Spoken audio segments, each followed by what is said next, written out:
This episode brought to you by Upstart, the revolutionary online lending platform that shows you're more than just a credit score.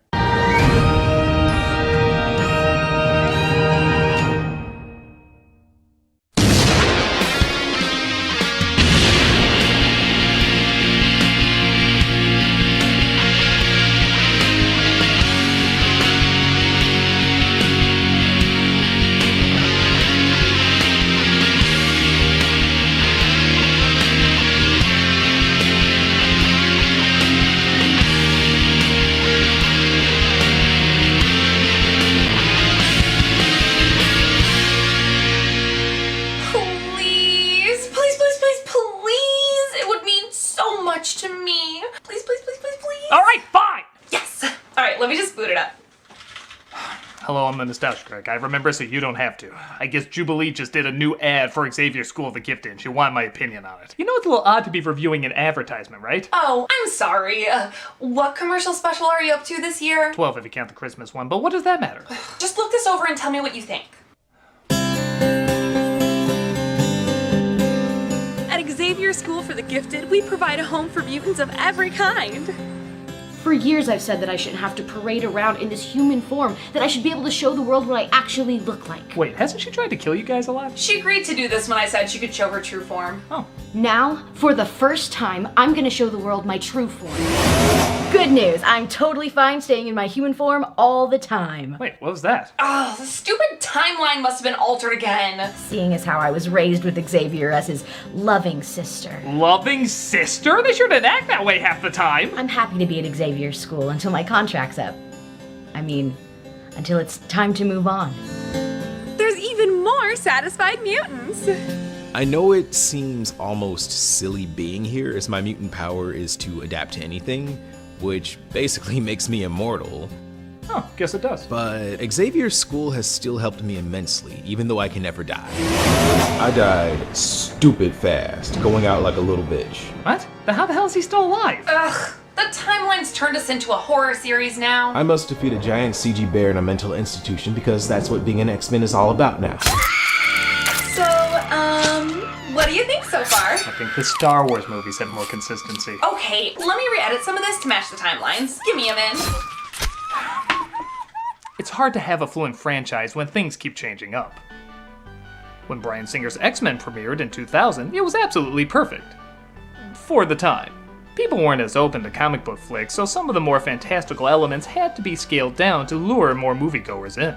Over the years, though, comic book movies have exploded, and are surprisingly still going strong, with people accepting, even demanding that film adaptations look as huge and epic as what was on the page, even if it might be a little silly.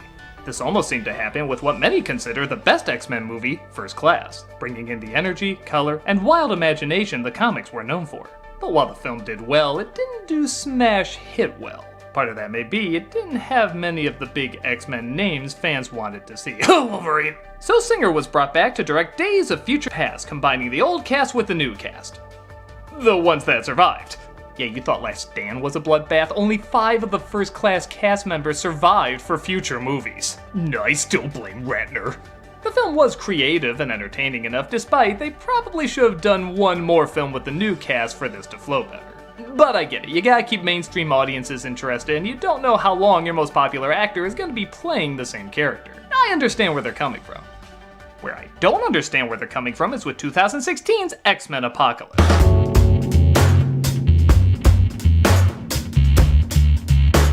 First off, we already saw who's gonna live in the last movie, so this apocalypse has some pretty low stakes. Second, while comic book movies continue to move forward, hell, even the X-Men movies continue to move forward, this one decided to take us back to that safe, serious, more grounded X-Men universe that Singer had started, despite some comic booky elements that clearly wouldn't fit. What would you prefer? Yellow spandex? Of course not. We're about blue spandex around here. Where you give the other Singer films leeway because of when they came out and what they did for comic book movies, this one feels weirdly behind the times. With boring fight scenes, boring melodramatic characters, and a boring story. Even the next film seems to mock how boringly predictable they've become. You're always sorry, Charles, and there's always a speech, and nobody cares. You were off by one film, but I still agree with you. In fact, box office-wise, these titles should have been switched. So how do we go from wild new energy back to the same old, same old? Okay, I think I figured this out. Here's a re-edit. Being from the future, I'm excited that Xavier has utilized my talents to go on many exciting adventures. Nope, I'm just a cameo now. Looks like we'll have to give all that cool stuff to Kitty Pryde. Nope, I'm a cameo too. Cool! This is X-Men Apocalypse. We open on ancient Egypt, and I'm just gonna call it, unless you're this movie, CG pyramids are the kiss of death for your film being taken seriously. We see the ruler named Apocalypse, played by Oscar Isaac, is using other mutants to transfer his consciousness and powers into to grow stronger and live forever.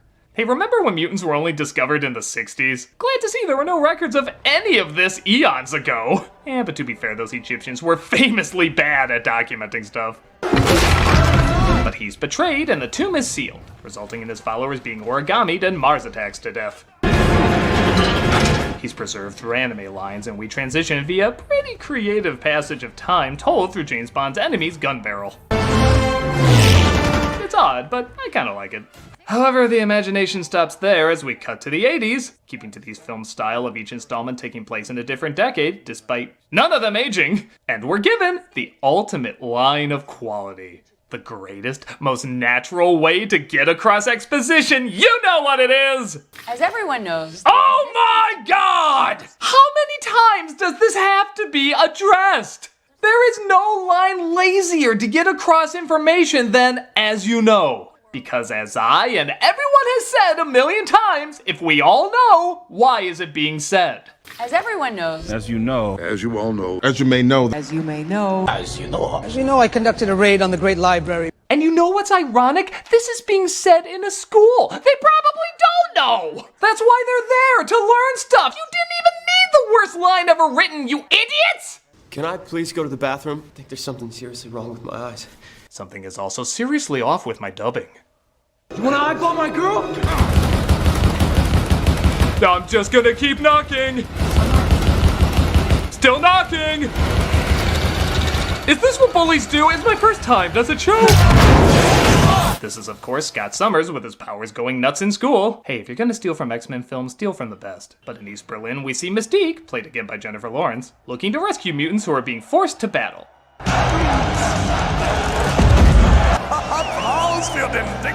Who remember isn't fat from his mutant powers, he just put on a lot of weight. Oh, who cares? We actually saw the fight in that one.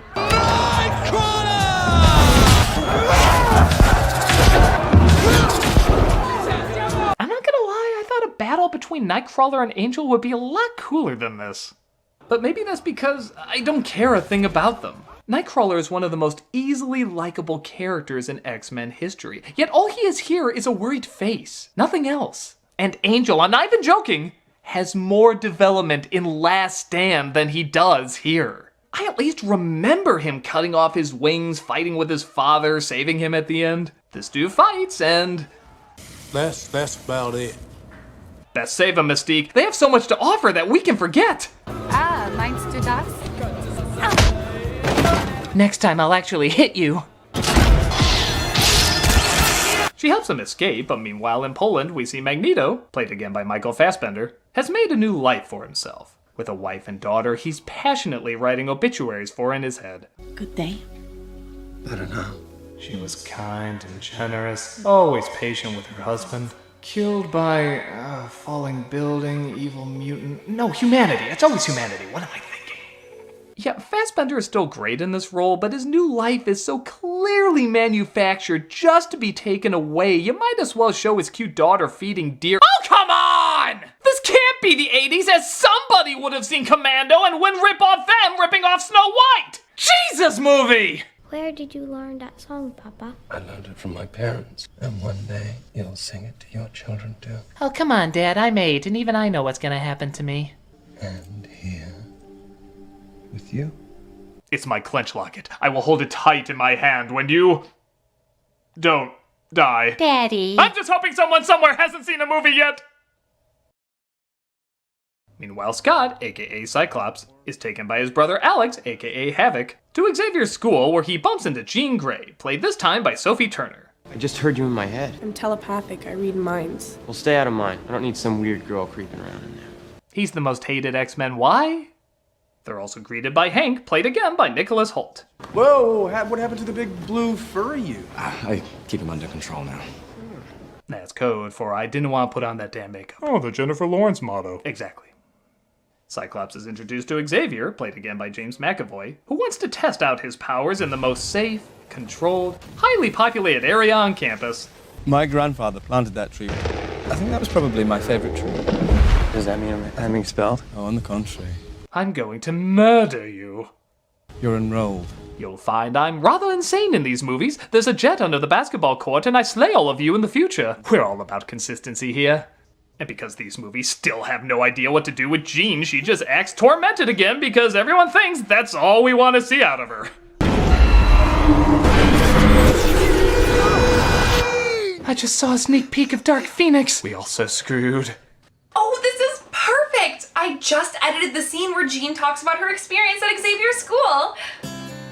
As one of Xavier's closest students, I try to be the heart of the team by listening to everyone's problems and helping them through their emotional journeys.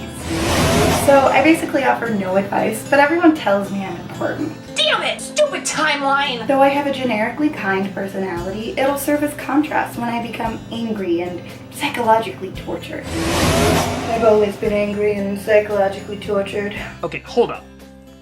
This does bring up how the films never got Jean right. It's not that Jean is a phenomenal character or anything, but you can clearly see what her role is. She's the Counselor Troy of the group, someone who can read minds and uses it sometimes to attack, but more often to heal. It's not as cool as, say, Gambit or Rogue, but it's still an important component, and both the comic and TV show utilized it. What happened isn't his fault. It's not your fault either. Do you think I did the right thing? You did what you had to do. So did they. You're supposed to be resting. Even you can't heal this fast. You're doing the best you can, but you're no good to the professor when you're like this. Relax a little. She helps people out by listening to them and being the words of kind wisdom.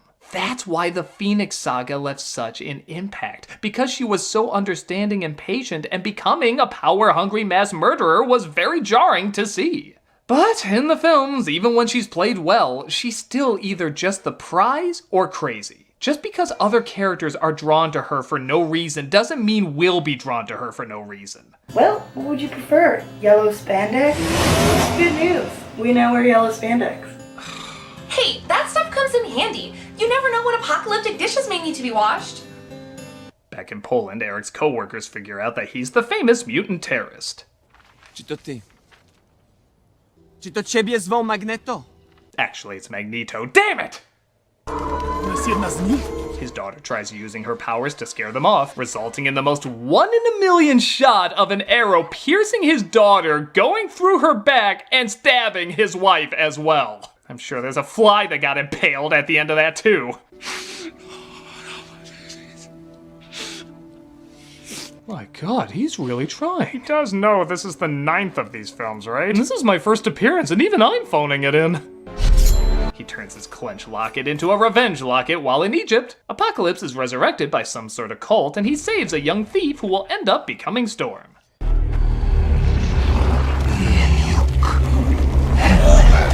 I do enjoy building you up. Get it? Because you're building? It doesn't matter, you're dead. Want to know how dumb this film thinks you are? Xavier visits Moira McTaggart, who explains to him how if Apocalypse is real, he'll gather 4 horsemen to complete his mission. Some kind of apocalypse. The end of the world. Yes, they actually think you don't know what apocalypse means. Some kind of apocalypse. So what? We're some kind of X-Men squad? The end of the world. Yes. I work for the CIA, Charles. I know what apocalypse means. Well, as everybody knows, piss off! Speaking of which, Apocalypse goes with Storm to her hideout and catches up on history by touching the TV. What are you doing? Input, input, input! Woo! Woo! False gods. So much like the comic, Apocalypse's powers are a little vague. I guess he can search the worldwide TV, upgrade mutants, and wall people, but we're never given the limit of what he can or can't do, which doesn't make him the most intimidating threat. His design I also don't think is as bad as everybody was making it out to be. I mean, it's not great, but the original's not the easiest design to work with. My biggest problem is just his height. If you told me this guy was going to destroy the world, I'd believe it. If you told me this guy was going to destroy the world, I'd say with what, a Papa Smurf rendition of King Tut? I'm not going to lose sleep over this dude. It's been over an hour and a half. I guess we can cut back to our third build star. Always good to see your face, even if it's not yours. I was just about to do the time warp again. Mystique decides to take Nightcrawler to Xavier's, where he's introduced to Cyclops, Jean, and Jubilee? Woo! Finally a time period where my clothes make sense. Kinda. Yeah, it's just that... What? Jubilee's now the same age as Cyclops, Jean, and Storm? Which technically means she's older than Gambit, Rogue, and Kitty Pryde? That feels wrong somehow. Oh, come on! I'm still the same age in the other X-Men movies. Hey, wait, that's a good point. One of the things altered by the timeline is when Jubilee was born? In fact, Angel's born at a different time too? This doesn't make any sense. Look, I'm about to take them to the mall and actually give this movie some personality. You're right, everyone's been so mopey and down in these movies. Let's finally connect with these characters and show they have some humanity. I'd like to go to the mall. All right. Where does he keep his cars? Oh, let me guess. We don't see them go to the mall, do we? The one time we can actually give likability to anyone and it's thrown away for costume upgrades. Well, there is a scene of us exiting a movie. Empire is still the best. Well, at least we can all agree the third one's always the worst. Oh, I see what you did there. You mean the one that practically ignored Angel? Turned Psylocke into a villain, killed off half the cast, botched the Phoenix Saga, made Storm pissed off, had Mystique switch sides, forced Jean to do angsty faces, was incredibly disjointed, and changed a ton of shit from the comics? Yes! Imagine nobody learning from that! Well, at least I'm not a vampire. You got nothing. I got nothing.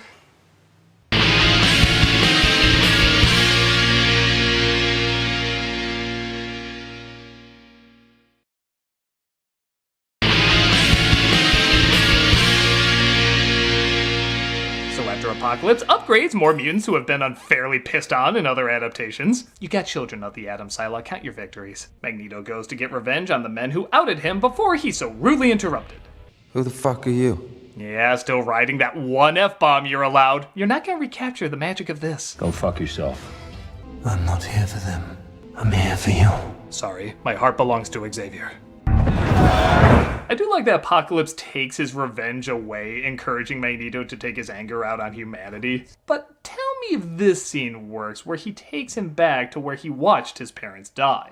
This is where your power was born, and this is where your people were slaughtered. You shouldn't have brought me here. Are you afraid to be here? Can you really take this that seriously with Spirit Halloween hanging out in the background? The first film kept the imagery pretty grounded here. Yes, there were superpowers being used, but we didn't see Mortal Kombat Swimsuit Edition distracting us. I'm just waiting for her to say, "Too bad you will die." Apocalypse teaches him to be an earthbender as Mystique is reunited with Xavier. Have a seat. It's good to see you, Raven. Welcome home. This isn't my home. You know, that's another really big problem. All the relationships built in the past two films are kept separated for most of this film. And even when they do meet up, they're not happy to see each other. Raven, you're back.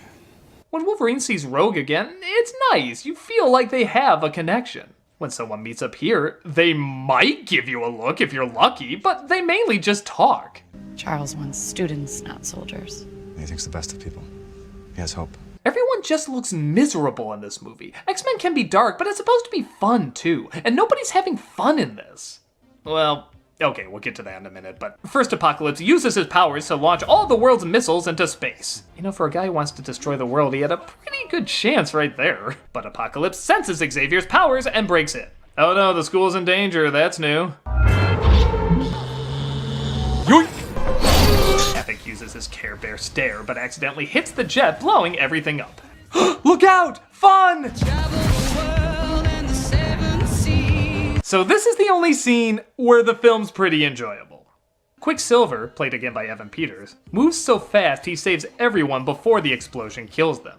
All to the song Sweet Dreams. Yes, I'm aware I'm bitching about Singer doing the same thing he does in his other movies, and this is beat by beat a ripoff of the last flick, but this film is so uninteresting, even a ripoff of something fun I'll accept as something fun. It's clever, it's energized, and for a series that embraced whatever decade it was in, this is the only section that really has an 80s feel to it. If they had these effects at the time, you would totally see this in an 80s comedy. But, all good things. Oh, I forgot I turn blue whenever Annie Lennox plays. They look up to you. That's not what they need.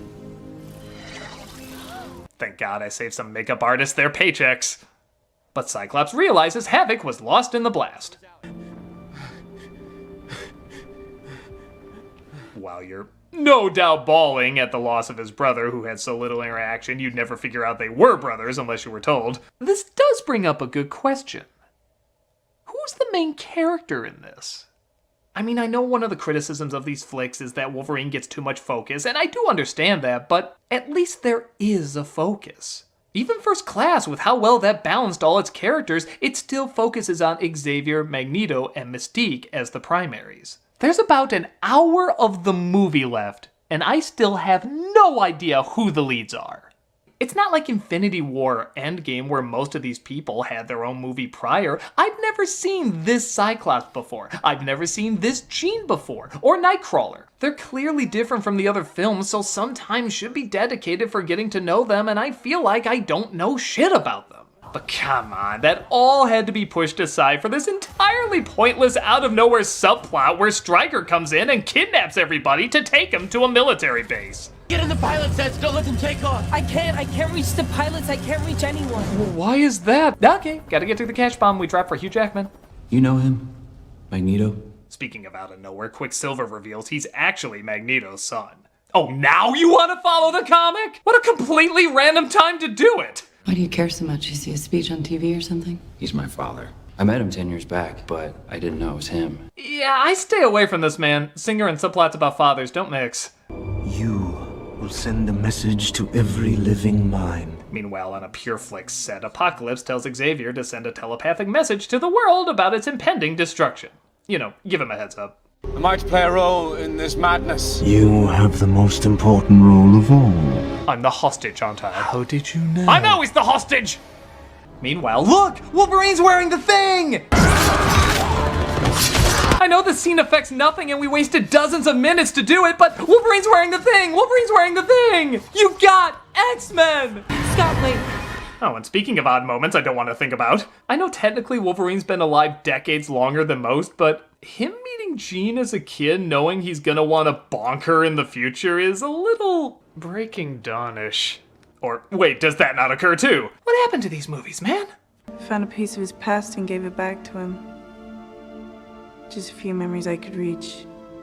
Well, can someone return you giving a shit? Because that was clearly missing from that line. Hope that's the last we've seen of that guy. The students are freed, and we abandon this completely unneeded detour to see Apocalypse and his horsemen are beginning to destroy the world. Alright, so this is usually where the big epic set piece goes, say fighting on top of the Statue of Liberty, lifting the Golden Gate Bridge, moving a stadium. But here's something I bet you haven't seen in a movie yet. CG buildings getting destroyed! It barely even registers we've seen this shit so many times. I mean, who's gonna leave this film saying, yeah, it was pretty dull, but they do that thing we've been watching 20 straight years of? Whoa, I haven't seen the guy who directed Boring Superman try that. I'm in! Seventh Wonder, 12 o'clock. The X-Men fly in to try and stop him while Apocalypse tries to transfer his body into Xavier's. Huh. Don't remember Psylocke using her power as a lasso, but this is coming out, so snip snip. Mistake. I know you think you've lost everything, but you haven't. You have more family than you know. Yes, talk softly to get his attention. I'm sure he'll hear you over the literal end of the world.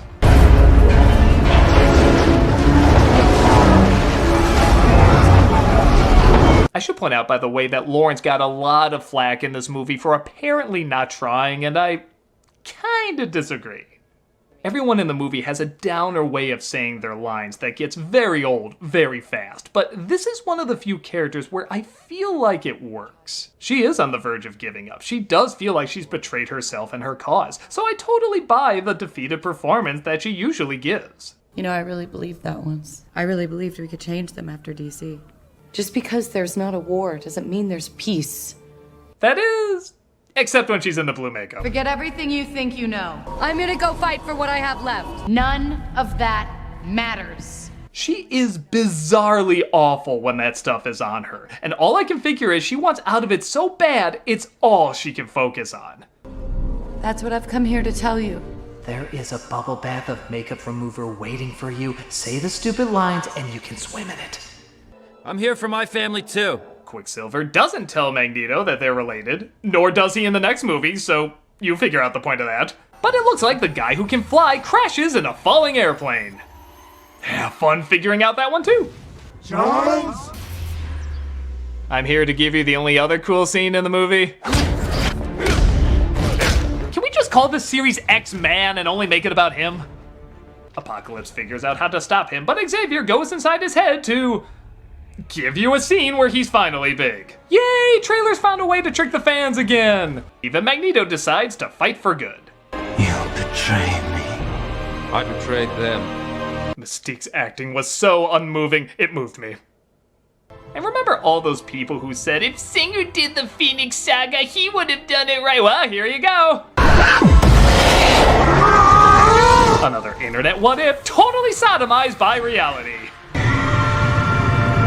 Remember, aliens are gonna give me the Firebird in the next movie, so I have no idea what this is! Apocalypse is surprisingly easy to kill, and everyone unites except for Psylocke. Yeah, check out that look. She's totally coming back. She'll get her revenge in X-Men. Psylocke and Dazzler rock the world. I think our prayers were answered. So half the planet's a sandbox, but forgive and forget. I was right about Raven. I was even right about you. You may want to hide because you are wanted for literally everything. Oh, I'm totally giving that Storm Girl another shot, though. Just because she was a horseman of the apocalypse doesn't mean she should do jail time. Oh, did I say yet that Singer likes to repeat the same shit? Doesn't it ever wake you up in the middle of the night? The feeling that one day they'll come for you. I feel a great swell of pity for the poor soul. You never have a plan. Stop pretending you do. Let's wrap this up with Lawrence acting like she's eyeing that turpentine shower. You're not kids anymore. You're not students. You're X-Men. Turner's sitting there thinking, just once I like to wrap up a series on a high note. I can't watch where this franchise is going. So that was X-Men Apocalypse, and much like a real apocalypse, it was over before it even started. When I first saw it, I guess I viewed it as just another Singer X-Men movie, so I kinda lowered my standards. But that's precisely the problem. It just does what those other films over 15 years old have done, minus the charm. Without a main character, without any new ideas, without any real focus, you notice the problems even more. Yeah, those early flicks had issues, but they also had memorable characters, cool fights, and decent enough discussions about prejudice and where society could be going. This tries to do so much of the same, yet somehow misses all those key elements. It's like recreating a beautiful cake, but it's made out of salt and salmon. You're clearly missing the important ingredients. The things that should stay the same are changed, and the things that should change stay the same. There just isn't any good consistency. Thank God for films like Logan and First Class, because they remind me that this premise can work cinematically, but it has to be given to those who can add more to it rather than take away. Like an expired wine, it only gets fouler with age. Okay, I think I finally got this down. Oh, look, man, too many things have changed. I really think you should scrap it and start from scratch. But I got Wolverine in this one. Check it out. Go ahead. I used to be a blood-hungry animal, but after Xavier's school, I've learned to be a role model of hope for teens all over the world. Fucking everyone's dead in the fucking desert with no fucking light at the end of the fucking tunnel. Come here, you fucking psychos trying to fucking kill me. Jesus, blood is literally flying from the screen. It's okay. It gets better. Howdy, y'all. I'm Rose. rogue. Hey, here we go! When I'm not throwing cars or flipping giant robots, I'm flying around the world beating up anybody who gets in my way. Alright, now that's what I'm talking about! Xavier School turned me from an angsty teen depressed by everything into one of the coolest mutants who ever lived. I'm an angsty teen depressed by everything. God damn it! Please don't come near me. That might put a smile on my face, and that would make me sad. Alright, what is going on here? I mean, there's altering timelines, and then there's just insanity! Yeah, this does seem comedically specific. Somebody is behind this, and I demand that they show themselves. Well, come on, who are you?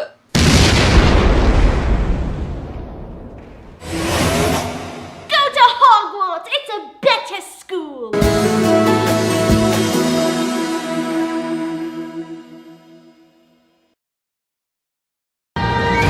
Hold on! Sorry, I just love a double punchline.